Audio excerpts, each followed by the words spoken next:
If there was one word to describe the priority that you have when you're building a new relationship and you're thinking about connecting with someone, what's the priority quality, the one quality that stands out to you?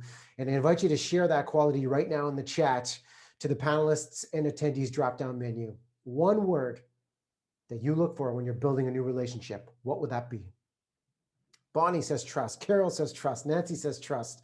Hildy, curiosity. Danielle, honesty. Love it. Everyone's there. Authenticity, communication, compatibility.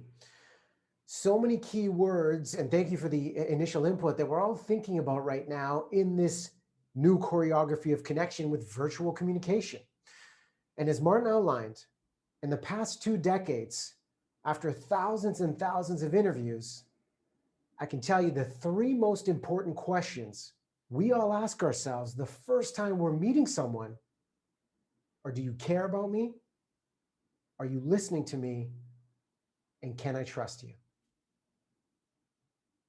And when you think about the value of these 3 questions, I can tell you that these 3 questions, this notion was amplified in a game-changing conversation with 2 familiar faces here in Canada. Now, this was back in 2017, and here they are, Jim and Sandy Tree Living. We know Jim, of course, chairman and founder of Boston Pizza International, and also Popular Dragon, helping our startup and entrepreneurs, and Sandy, his partner, and a powerful force for good. She's a director on the board for CAMH, the Center for Addiction and Mental Health.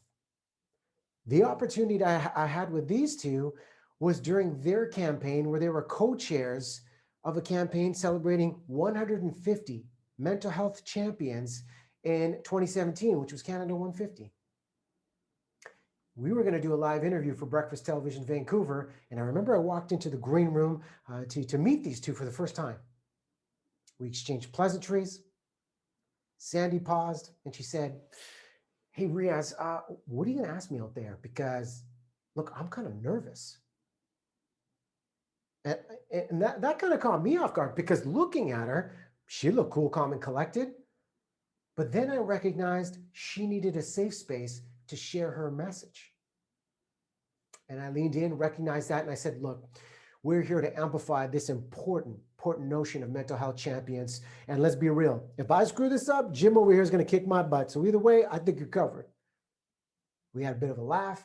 I leaned in and understood the why they got behind this mission. Now, when we went out live in front of the camera, as expected, Sandy opened up about her life and living with a brother who lived with schizophrenia and the challenges that come with it. Jim also opened up about his past life as an RCMP officer and working on the front lines and understanding the need for mental health assistance that really existed out there. And then Jim took it one step further. Of all the research I had done, I didn't know what he was about to share, and he told a very personal story about a conversation he had with his nephew, who was maybe 16 to 17 years old at the time, who came up to him and said, "Jim, could I use your gun to go hunting?" Jim obliged, and Jim's nephew used his gun to take his own life. You can hear a pin drop in the studio. I didn't see this story coming, but Jim had the courage to put that out there on camera, because you can imagine the turmoil and heartbreak a family would go through after something like this. But then Jim articulated the feeling and the question he asked himself that any one of us would in that situation. How did I fail to see the signs? And I share this with you right now because the question I want you to consider is, are you seeing the signs of your people in their lives outside of this frame? We are living through one of the most intense psychological experiments of our lifetime. What happens when the coronavirus pandemic collides with the social pandemic of isolation and loneliness?